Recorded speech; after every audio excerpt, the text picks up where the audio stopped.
Hello. Thanks a lot. I'm coming to you again from Costa Rica for one more week. I've been here for 2 Wednesdays, so I was here last week and this week. And just started, and I'm just waiting for people to find out that I'm live and sign on. So stick with me for a bit here. We're going to be talking about the psychological, I'm just typing this out, and spiritual power of a name. I'm going to say scroll across the bottom, add a banner. There we go. Adding the banner, show the banner. That's what we're talking about. Psychological spiritual power of a name. I see one person here saying hello. I'm just going to say hi back. Hey, in the desert of Nevada. That's super awesome, Jen. I'm still in Costa Rica, and you can kind of see the water from where I am right now this time. I'll show you if you can see the video. Give me 1 second. I'll show some other people when they come on. But this is what I can see from the kind of hotel place that I'm at. And it's kind of hard. I can't zoom or anything. But there is water on the other side of those trees, which I'm seeing now is like impossible to see in this video. But yeah, there's waves in there. All right, I'm going to switch this back around. Oh, and check out this cool art. This is the painting on the one wall. It's pretty awesome. Beautiful sunset. So this part of Costa Rica is famous for its sunsets. That's why they have that big painting of the sunset over there. And then on that side, I don't know if you can see it. Yeah, I can't zoom in on that, and I can't walk over either. But there's a dolphin and kind of a moonrise. And again, this part of Costa Rica or near Uvita is famous for whales and dolphins and sea turtles. So that's why there's the painting over there. And again, famous for the sunsets. And that is actually pretty accurate. Like the sunsets really do actually look like that with the pinks and the oranges and the purples. So I've tried to photograph that out here, but the cameras just can't pick it up. The cameras really just don't do a very good job at picking up the pinks for some reason, but that's where I am. Yeah, Jen, it's totally worth coming here. I will say the thing about Costa Rica, though, is humid in many of the parts. Only the northern part of Costa Rica is dry, and it's the Santa Teresa Nosara. It's the northwest side of Costa Rica. But the central part is a rainforest, and both of the coasts are actually pretty hot. So I'm on the Pacific coast, and it's sunny every morning and rains every night. So it's raining now, but it's just so sticky. It's so sticky and hot, which actually kind of makes it really nice for the water. So this is really why a lot of people come here. Sadly, the camera can't pick it up, but the waves are. People like coming to Costa Rica for surfing, or at least this part of it. Nosara as well is quite famous for surfing, and I was on the other coast, which is the Atlantic coast in Puerto Viejo last week. That's where I went live last week, and again, it's a big surf town. People like coming to surf. So I see some other people watching, but I don't know who you are, so please type a message and say hello. I am going to try and find you here, and then we'll get started in about a minute. Just want to make sure people are in before I talk, so people don't miss anything. We don't have a very long talk this week, and so I want to make sure that everyone's kind of in before I start. Otherwise, they'll just basically miss it and come on when I'm already done. Oops, I spelled that wrong. All right, so that should work well enough. All right. Just, sorry, I know you're looking at me touch my screen and all this kind of stuff, but it's very difficult to do on this little kind of portable. That's all right. Good enough. Hey, Georgia. Georgia, you just missed a little tour of the paintings around me. So I'm going to, there's 2 of you, and that's more than enough for now. And Lydia might be coming in sometime later. And I know last week a bunch of people joined in kind of like after I had already started, just because they don't all get notified that I'm live. All right, since George is here, saw it. Oh, you saw the little tour. Oh, awesome. Okay. The waves are pretty big right now. The only thing about this area, Dominical, is that the beaches are rocks, like stones, and so it's kind of it's more famous for going out into the water and surfing, where you don't have to worry about the stones because you'd be floating most of the time. But all right, so I'm assuming you can hear me well enough, and let's get started. So what I'm talking about today, I think I'm probably going to go for about 20 minutes today, and because I think I can get through to this point pretty quickly and make the point pretty clearly. But today I'm talking about the power of a name, okay? And this is a very, very powerful teaching, and I hope that people do come back and watch this in the replays after. But it's a very powerful teaching. It's one of the most powerful ones that I've been taught in either psychotherapy, well, expressive arts therapy, which is still psychotherapy, or even in like shamanism and energy work. So power of a name. So the basic idea of a name is that it is a container, and that's the most direct way I can say it, is that a name in the world of energy, or even in psychology, is a container, and the container of a name contains information about what it is that you're talking about. So this is why people might put a lot of effort into picking a name for their kid, because the name is going to affect how people treat the kid, and also how a kid perceives themselves. It's quite common if you take a kid and name that kid, can't think of a quick name, like Reinhardt. I just heard a name yesterday, Reinhardt, or just something like that. And then take that kid's twin brother. I always like going with twins. That boy is Reinhardt, and the twin brother's name is Ocean. Okay, and let's say both of those kids are blonde hair, blue eyes. Okay, I actually know a blonde hair, blue eyed Ocean, and as those kids go through life, even though they're identical twins, people will treat the Reinhardt differently than the Ocean. Okay, because people are projecting. We all project our personal beliefs and experiences onto a name. So one of the powers of a name is that, and some people actually choose to rename themselves from their birth name, because it changes how people perceive them. So I know a lot of people that have done that, actually. I know an Anne that renamed herself to Alaya, and it's just a different vibe altogether. So there's a vibration in the name. Now, knowing that a name is okay, so it works both ways. Is that an ant? Sorry, had to blow the ant off my computer. Just had to do it. Shocking. But shocking, not shocking for Costa Rica. Of all of the bugs I've had to deal with here, the most challenging to deal with have been the ants. They are amazing here. There's such a variety of them. They're not like huge or anything.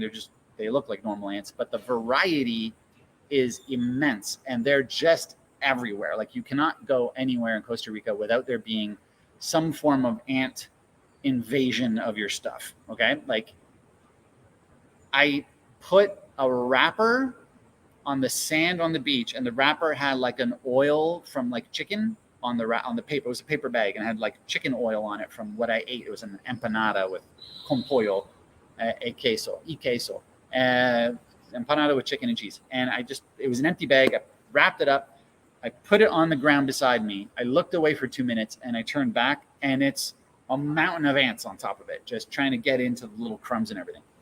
And the same thing happens with, your bags, your shoes, like anything. So we tried to hang clothes on a clothesline, and the clothesline was hung between two trees. And the ants would go up one side of the tree, walk across the clothesline like a highway, and check out whatever was on the clothesline.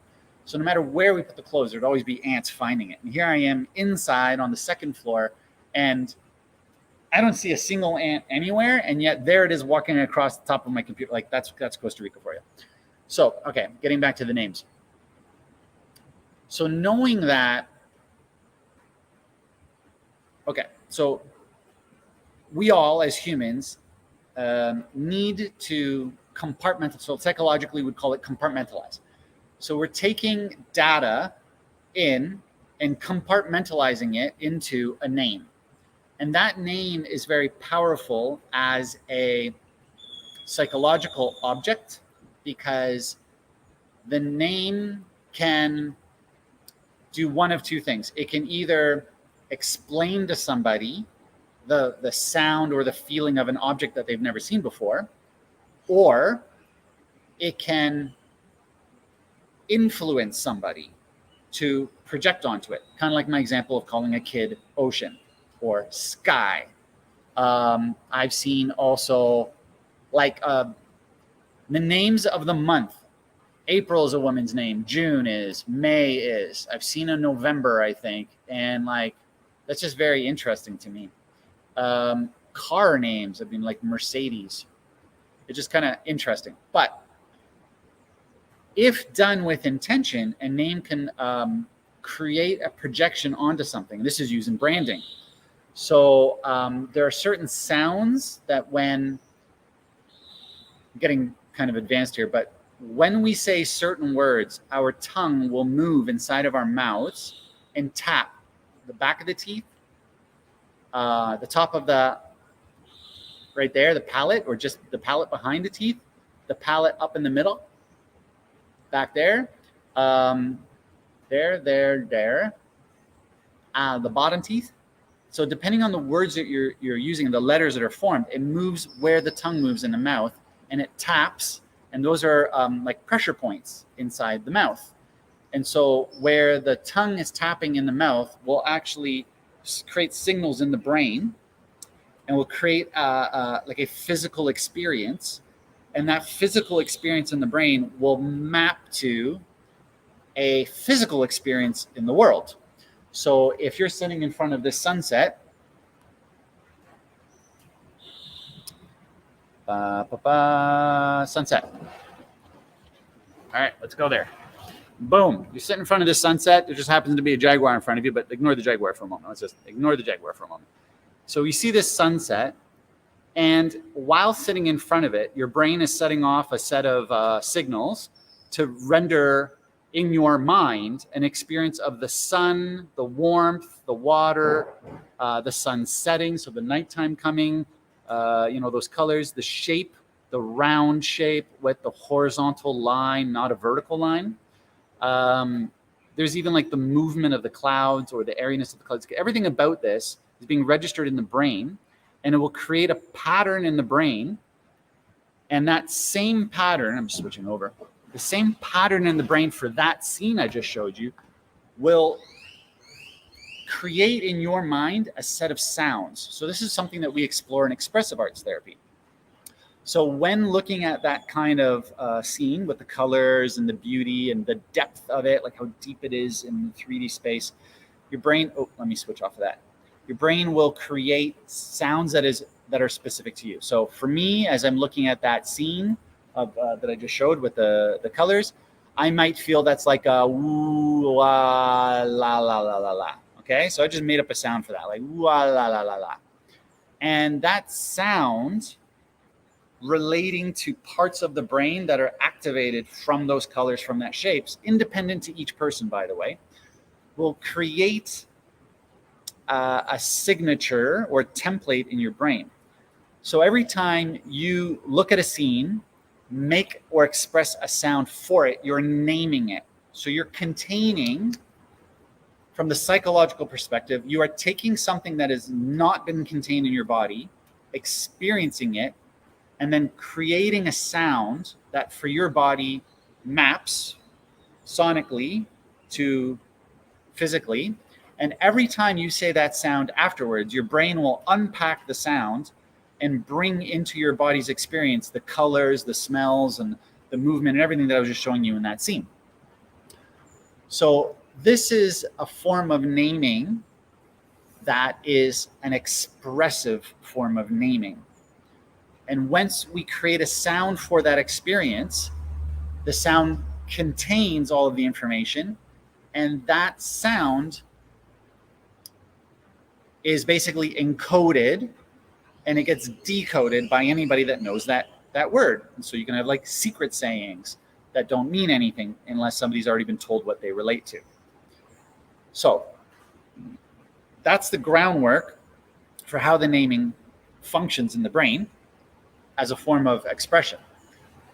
Then, usually in like marketing or advertising, they will merge, like they'll say, like take the Nike swoosh, for example, and they always show a Nike swoosh. And Nike is like the name of a Greek god, which if you never heard of Nike, you wouldn't even know is a Greek god. It just sounds like a sound, right? Nike, whatever that means. And then there's this swoosh. And unless we've seen a swoosh before, we don't even know what that means. So then it has to be associated. So the Nike word and the swoosh then have to be shown with a bunch of pictures of famous athletes. And at some point, because Nike's a Greek god, and I guess the athletes are supposed to relate to like Greek gods, like the Olympians. And so then the swoosh somehow in your brain is supposed to equate to an athlete that's very powerful and special. And so that's an association that through branding and promotions takes a word and puts an association into it. So this is the reverse of what I just explained about expressing a name onto a scenario that becomes your name. The ooh-ah, la la la is that sunset for me. So if we take the reverse of that is, if I take any sound like pa pa pa, and that doesn't mean anything to anybody, and I just keep showing you pictures of potato chips with the word pa pa pa on it, and they're like a sweet potato chip instead of a salty potato chip. And every time you taste that potato chip and see the word pa pa pa, I'm programming into pa pa pa what these sugary sweet potato chips are. So then every time somebody hears that pa pa pa, they're going to think, oh, sweet potato chip. So I'm creating a sound and then loading information into it. The reverse being something already exists and I'm expressing a sound onto it. So that's the function of naming. Now, what's the power of naming? So here's like the kind of like the secret when it comes to naming or expressing a name. Very often, a person has difficulty expressing an emotion or a thought if they don't have words for it. So they study people that English is their second language. And there was there's this one guy I heard on an interview, and he had 1 or 2 PhDs from Spain. And when he moved to Canada, he had the English of a first grader or a second grader, like a 6-year-old basically, or an 8-year-old. And he said that even though he had a PhD and he was like top of his field, he was treated by the people around him as if he was like 6 years old, like he was dumb, like he had no knowledge or experience of the world. And simply because he didn't have a way of expressing his ideas and thoughts into words that anybody could understand. And so the few words that he could contain his thoughts into were then interpreted at a very low level by everyone hearing those words. So we can see how powerful words are for containing, like squashing or squishing or containing energy. And this is where I'm going with this from the advanced level. So if I'm trying to express a massive idea that's very beautiful and freeing and will really expand your mind, and I only have like 10 words to do it in, it's not going to work. It won't have any impact on you. And so what happens if you take a language away from somebody, like the colonists did to the native Indians? They take away their language, like they take away their Mohawk or other languages, Cree, and then they give them a language that's much, much more limited in words.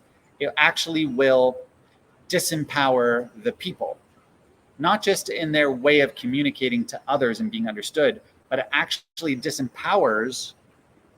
In that case, it disempowered the native Indians' ability to connect to an experience in their body because there weren't enough words to explain the experience.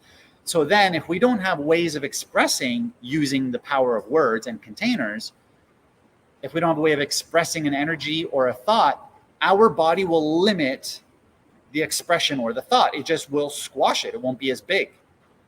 And the power of a name is that it can be very freeing. So I'm going to bring that now to the psychological or psychotherapeutic perspective. When a person comes to me as a client and they're trying to express what generically is called frustration, okay, agitation, frustration, feeling trapped. If that's all the words they have, then they don't have a way of expressing what form of frustration, or what's the frustration about, or where do you feel that frustration in your body, or what image do you see, what projection, like what meaning does this frustration have to you? And if a person just has no words, like I don't know how to put it into words, I just got this feeling in my body, then this is the important part. Without the word to take the energy out of the body, the energy stays in the body. The frustration stays in the body. The guilt, the shame, sorry,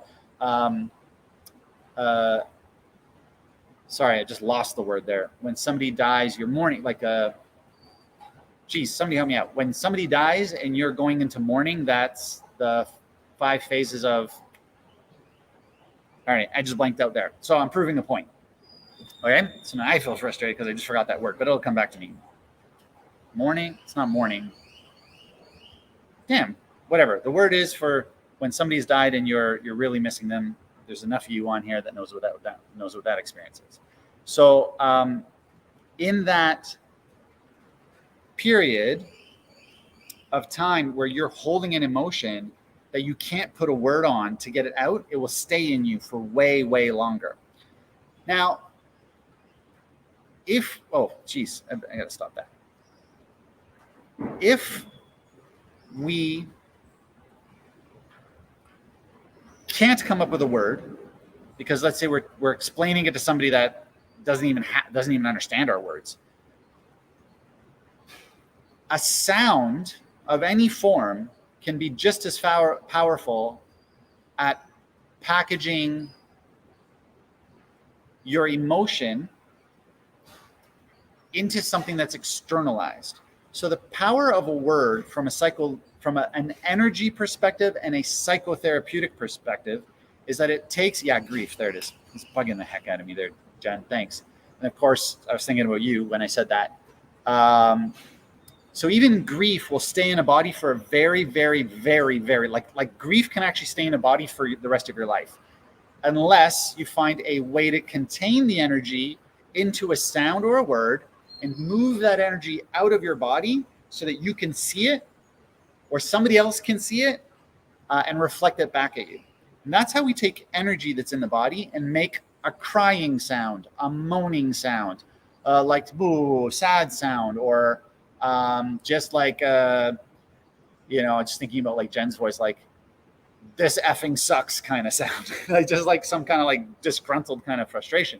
But that takes a portion of the grieving energy or a portion of the frustration energy and sends it out of the body. So the power of a word is that it can contain an energy, pull it out of your body so that your ears and your eyes can see it. And when that happens and we externalize, it creates a feedback that comes back into us, and it diminishes or it dispels the energy in the body. So it doesn't feel so compressed and tight in the body. So the power of a word is that it'll take something that's moving around, it'll compress it into a box or a container. The word becomes a container, or like I said, a compartment, so compartmentalizes it. It takes that sound, okay, the word or the sound, puts it out of the body, and then it becomes unpacked. So it takes energy, packs it, sticks it outside, unpacks it so you can see it in different perspectives. Then when you go to put it back in your body, if you change the word as you put it back into your body, it will change the structure inside of your body. So I am sad. I take that energy, feel the sadness. I'm just giving a live example of this. So I'm going to take an energy in my body. I'm going to package it into a word, express it, unpack, change the name. That would be reframe, and put it back in. And let's just see what happens. So I'm going to go with sad. Okay. So that honors grieving, and it's a pretty common thing that people carry in their body. So I'm going to say, okay, I'm going to feel in my body, and I'm going to feel where there's some kind of energy of sadness. For me, I'm going to go with heart. Okay. Even though I don't even know what it's about. I'm just going to say we kind of generally have sadness in my heart. Sometimes I have sadness in my shoulders. Sometimes here. It's a common place to hold sadness. Sometimes here in the throat, there's sadness. Throat, shoulders, chest, and sometimes solar plexus, right around here. Commonly where I see sadness in people. Okay. So I'm going to feel that as an experience without using a word. I'm going to feel maybe it's swirling. For me, the sadness feels kind of like stuck and shaking a little bit. So now, change your whole name, Jennifer. Jennifer says she's got to change her name. So don't change your last name, because your last name, Jen, says that your gold is going up. You've got a good name for buying and selling gold, I think. All right, so we're gonna. So I'm gonna take this. Okay, I'm gonna take this feeling, and for now, I'm just gonna say sadness. So I'm gonna take the energy within me. I'm gonna feel like I'm putting it into a word, and I'm saying, I feel sadness. So now when I hear sadness, I feel sadness, I have sadness in my chest. I'm going to change the wording as I go. I'm experiencing sadness in my chest. I'm aware of sadness. I feel a kind of energy of movement like this that I'm calling sadness. And I'm changing the words as many times as I can every time I say it. And every time I do, it's restructuring the way my brain has packaged the energy of sadness that I just put out. Hope you're all following. Okay, I'm saying as direct and clear as I can. So now I'm changing the word. How many times can I say the sadness is in my chest? I feel like there's sadness in my chest. I feel like there's an energy right here that I'm calling sadness. And I'm looking at the words and I'm listening to the words as I'm saying them over and over again. Sadness came into my chest. Something had happened that made me sad in my chest. I'm sad that my husband passed away. I'm sad that my dog passed away. I'm sad that my friends passed away. I'm sad that people pass away at all. I'm sad I'm going to pass away. I'm sad my vacation is going to pass away. I'm just going to say it as many times as I can. And then that's unpacking. That's reframing and restructuring. Now I'm going to take that sadness and put it back into my body. And so when it's out of my body, I'm saying it is. There is sadness in me. I am experiencing sadness. There's an energy that feels like sadness in me. Okay, I never say I have or I am. Okay, that would be internalizing. I'm externalizing. So I'm going to put it back into me, and I'm going to say, well, I know that I've been carrying sadness, and I feel like I understand the sadness, and I'm going to carry it for a while. Okay, so that's kind of like putting the same amount of sadness back in, but it's reframed a little bit, so it doesn't feel so heavy or so hard. Excuse me. But what if I change it a little bit? Okay, I'm experiencing sadness. I can see why I'm sad. I can see how the sadness came into my body. I can tell that I have an energy that is sad inside of me, but I'm done with processing it right now. So I'm going to repack it. I'm going to put it back in, and I'm going to say, I understand that I'm carrying sadness in my chest. I understand that I'm pretty sad that my husband passed away. I wish that I didn't feel so sad about it. I, wish the sadness that I have is because I'm lonely. So now what's the sadness about? I have loneliness. I have a feeling of disconnection. I feeling a distance. So now what I'm carrying inside of myself isn't just sadness. It's actually a sadness of feeling disconnected, feeling separated. So that goes back into the body is not just sadness or grief, but now it's a slightly different reframing of I have separation in my body. I have a feeling of separation and sadness, and that feels different in my body than just saying I have sadness. It gives the brain more words, which gives it more packages of energy to look at and move around. So the more words we can put onto the same energy in our body, the more it gives our brain different angles. The words give different packages and angles to be able to reframe it And that, the more words put space in here, in between the words. And so like sadness is within me. I have sadness. Sadness feels very separating. And I can put movements to that, maybe movements in the body. And that spreads the energy so that it feels more like it's outside of me now. It feels more like it's in more parts of me, and it doesn't feel so clamping and crushing in my heart. So there you go. So that's a psychotherapy, expressive arts therapy form of using words to work with energy and move energy within you. So now I'm gonna, because in the write-up here, I said that I was talking about the psychological and spiritual power of a name. So for people that are energetically sensitive, going into a space, like I've been traveling around Costa Rica, going to ceremony, going to jungle, going to raw and very wild places, coming to places like this that are very just kind of commercialized. And as I go into each space, I'm trying to connect in with the energy of the place, the energy of the water. I've been to 2 different oceans in a matter of like days. So the difference between the Atlantic and the Pacific side, I've been in waterfall, river, rain. These are all different packages of just water. They're not even the same thing, just because the water came from different places and went through different transformations. And I've been connecting with the energy of that. And I've been in some places where I felt like the energy was kind of like heavy in my body, or I felt that the energy was kind of open and very clear, or lifting in the mountains when I was in the mountain water versus the rivers in the ocean level. There's a very different experience of the mountain river versus the ocean level river. And as I connected to all those different energies, I try and put some kind of expression into that. Or I try to unpack the wording of what's the difference between an ocean level river and a mountain river. I mean, those are just words, but unless you've actually had an experience of it, it doesn't really mean anything to the body. So I'm collecting these energies and these experiences into my body and connecting it to those words.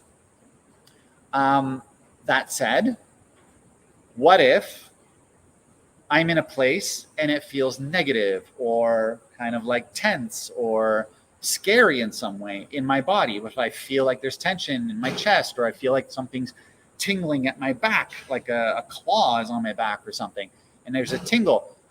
If I don't know what that is, it's kind of like the same problem as people that have sadness about something, but they don't have words for it. They can't get the sadness out.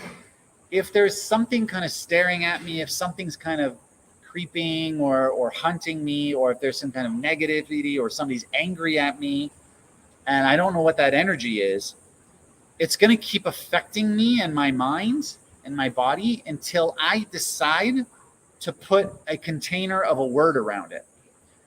So if there's something behind me and I don't know what it is, it could be a wild animal literally hunting me. If I put a name on it, whether it's right or wrong, if I say, oh, it feels like something is hunting me, at least that gives my mind a frame of reference of what I want to do with it. So if I feel like something's hunting me and it's dangerous, then I might want to turn and face it. Okay? But if I say something's hunting me and I feel like it's somebody playing a game, like there's a dog behind me that's got a ball and it's hunting me down to give me the ball, I might run and jump. So, and be playful. If I feel like someone's coming up to like surprise me in a happy way, then I might stay there and brace for it and wait for them to come so I can feel the surprise. So how I word the same energy of what's coming at me is going to change my perspective and my reaction to it. That said, in the case, I'm just checking for comments here. Oh, hey, how are you? Good to see you, Lydia. If I can put a word onto the energy that's coming towards me, at the very least, it brings the mind and the body a little bit of rest. Because if there's anything that the body is, I should say the mind, if there's anything that the mind is very scared of, not the body, but the mind is very scared of things that it cannot name. It can't stand it. It has to compartmentalize. It has to package and sort, analyze, and understand. Hey, Leota, nice to hear from you.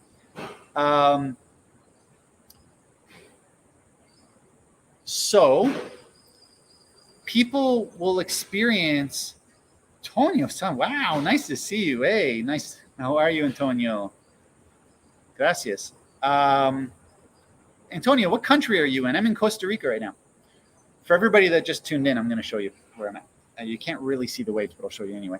So in Dominical here. So if the energy is coming at me, it's funny that Antonio is here because he's somebody who's from Mexico. He's a curandero. He's a healer and a very strong and experienced energy worker. So he knows a lot about what I'm talking about here. And so if there's an energy, and my mind will cycle, or our minds, if we don't really know what's going on, if we don't have an understanding of what's buzzing around us, or if we feel like we don't have a purpose in life and we feel very lost, the mind will continue to cycle until it creates, oh, nice. Antonio's in Guatemala. So the mind will cycle because it's trying to find a word. That is the psychological and spiritual power of a word. It contains an energy and also contains a meaning. And if we're cycling and cycling and cycling, and we don't know how to stop, a very good place to start is to explain that to somebody. Like I'm an expressive arts therapist, and I'm a hypnotherapist, and I'm a coach, so I can help you to put things into words and reframe it. Or even just a friend, finding people that are also talking about the same thing, and they have words that you don't have yet. And if you can find words that really resonate with the energy that you're holding, and you can put a word onto it, it will relax the mind, because the mind can't stand. There's another ant. We're going to get, there goes that ant. So, oh, geez, I just realized I blew into the microphone. Hope you're okay. The ant is fine. I hope your ears are okay. So, it relaxes the body some degree, because it has a sense of containment. So a word is a container that feels safe to a body. Okay. And the a word is good for the mind because it gives it something to focus on, so it doesn't keep cycling on the nameless energy. And this is something that actually causes people a lot of difficulty when they're working on spirituality, trying to connect to a sense of God. Because the more and more you try and connect to a sense of the greatest love, the great mystery, in many indigenous cultures, the name, actually even in Taoism, the name for, actually in quite a few ancient languages, the name for God is actually like the unknowable one, the unnameable one, the great mystery. And this is what causes the mind so much difficulty. I'm going to go all the way to the fullest level of spirituality that I've been trained in here when it comes to the power of name from a spiritual perspective. The biggest challenge for a brain trying to be spiritual is that a brain requires compartmentalizing and putting things into words and structure on the left side. It's my left side, the left side of the brain. The right side of the brain, it's anomalous. It doesn't care. It likes chaos and movement, and it doesn't like structuring. It likes the free flow. The left brain has a lot of difficulty if it can't compartmentalize that. And this is why we want to try and synchronize left and right brains. So we have a sense of ourselves in a place of saying, I am what I am here, and I am experiencing the world flowing in the great mystery from where I am. And this is how we name ourselves. I am a witness. I am seeing as a point. So the name creates a singularity of point of witness, that I am unknowable. I am unpredictable. I am part of the great mystery in the great universe that is unnameable. And this creates a paradox that is the only way to actually truly experience enlightenment as a human being. Because the human being must compartmentalize a name, but the spirit part of us does not like containing and names. It just wants the unknowable, unnameable.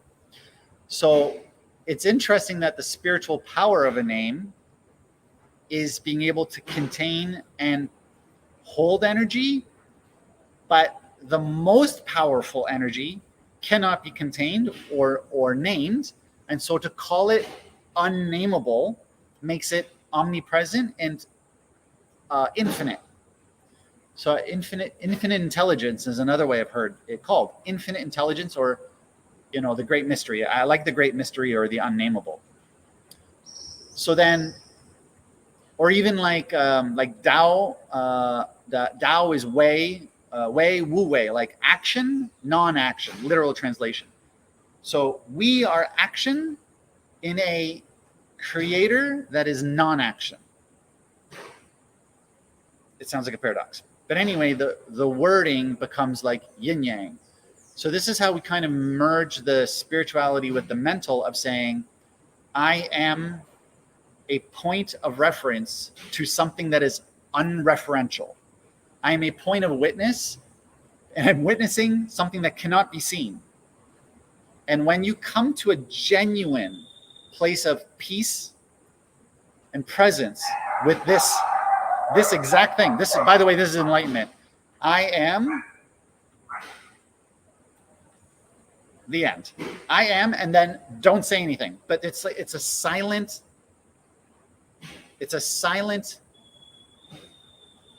everything. So I am, and they call it the Deepak Chopra calls it the pregnant pause. The pregnant pause is I am. Everything's possible there. As long as I don't put a word on it, there's this moment of infinite possibility. Words remove infinite possibility by containing it into a singularity, a single point of reference, not truly a singularity, single point of reference. But if you want to crack open something, if you keep saying, I'm angry, I'm angry, I'm angry, you might be stuck. So then just go, I am, and feel all of the texture and experience of anger, and it will open your mind and open your energy wide open by removing the word, and that will unleash the energy. So the power of a word is to contain something that's going around too much. But if you're too stuck because you're stuck on a word or a feeling, just say like, I feel, and let expression happen. Go into the right brain, go into the great mystery, go into the unknown, and just let it express. If it's anger, it's I am. Okay? If it's sadness, I am. Okay? You don't have to put a word on it. Just keep releasing and breaking it down until the energy dissipates and it won't stay in you anymore. That's very powerful. I'm glad I remembered to say that. Containing, putting a name on it. If you're stuck on a name, keep unnaming it. Just I am an experience. And then even that experience of like, just go like I am and try not to do it. And it'll be like this shaking, this kind of energy. Blah, blah, blah, blah. And it just keep breaking it down. You I am, and then don't do the shaking. And there'll be this kind of flowing kind of action. Break that down. I am. I'm sitting in front of waves right now. So I'm picking up from the wind and the waves and the trees. Okay, I am. There's this kind of pulsing. So it goes into this like on, off, on, off, on, off. So now I go one more. I am. So now after the pulsing of on, off, like this, there's this off and on at the same time, becomes two sides of one coin. So like the yin yang. So if I hold that, I am simultaneously left and right brain. I am closed and open at the same time. If I do it equally, it's peace, genuine enlightenment, like genuine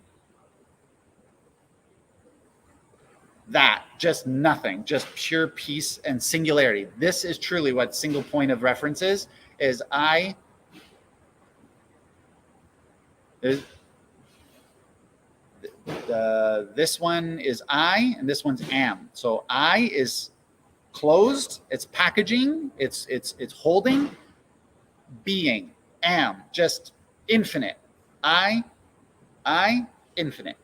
Same time. Not this. I infinite creates a loop. Chaos comes from that. I infinite, same time. As long as it's balanced, peace comes. And it's just utter stillness. Like there's just nothing. My senses go away, my thoughts go away, my cares go away, like my desires go away. It's just total, like I don't even hear the ocean. Well, that's it for the content for this week. It was a very powerful one. This is kind of one of those you want to rewatch. And at some point, I'm going to turn this video into like maybe some kind of blog post so people can read it instead of watch it. Because the feedback I get is that the videos are like 45 minutes long. People don't have time to watch them. But the idea is that you can give feedback because this is live for you to be able to talk. It's so cool that Antonio is seeing this. So send any questions or comments that you have right now. I'm just going to check if there's any coming in on Facebook. I don't think there is. Peter Arcari. I just want to make sure people are in before I talk. Give me a second. I'm trying to stop this. Anything. We don't have a on Facebook. There we go. Okay, that's all good. See how everybody is there. Super cool that you guys are all in with me. Oh, yeah, right. I'll show you what I can see, and we'll try one more time before I turn it off. Pretty sure you can't see it. I think I have enough. Yeah, that's just what I'm looking at. Here, I can unplug it now, I think. Let me just try. Yeah, there's a little bit of power in here. Take on a little tour. Okay. So this is Dominical Beach. I mean, obviously, the water is that gray stuff in there, and I can't zoom the camera to show you the waves, but it's gray. I mean, it's literally like pretty gray over here, so I can't really pick up on it. There's the road here is a brick road, and it's very much kind of a beach town. There's lots of surfing here, and it looks like there's somebody's tent camping on the beach right there, and yeah. And then this is kind of like the place I'm in right now has just got this big empty yoga studio with these beautiful paintings on the wall. Yeah. All right. Well, thanks a lot, guys, for coming. So I was somebody who was traveling with Shuni, and they did my Mayan calendar, and that's a jaguar. It looks like a jaguar to me, even though it's yellow. I guess they have black and yellow jaguars. That's what I am in the Mayan calendar. So the same way that like I'm a Virgo in the Western astrology, I'm actually a Jaguar in the Mayan calendar, which is pretty cool. Ish, it's like 9. Ish, I can't remember how to say Jaguar now. What my Mayan calendar is. Anyway, thanks a lot, everyone. I hope that helps you. And if you have any other questions about that, because this is like super powerful what I said today, and it can literally save a life. Like I'm not exaggerating. It can change a life, save a life. It can completely reorganize your emotions. It could free you from all of the heaviness that you're carrying. It can open you up to all of the possibilities of the universe. Like today's one lesson, if you listen to it over and over again and really practice it, like I guarantee you're going to be a different person, and you're going to understand a lot more about your personal power. So, feel free. This is one of those ones where you feel free to reach out if you want to talk more about it in one-on-one with me. All right. Much love to everyone. Thank you so much. I'm really happy I could make this work out here. I've been very blessed to have good enough internet connection all around Costa Rica to keep doing this. But next Wednesday, back in Toronto, and we'll see you again then. Hey, pura vida. Pura vida. Gracias a todos, and have a great week. Put my little fancy thing up here now that says I'm here every week.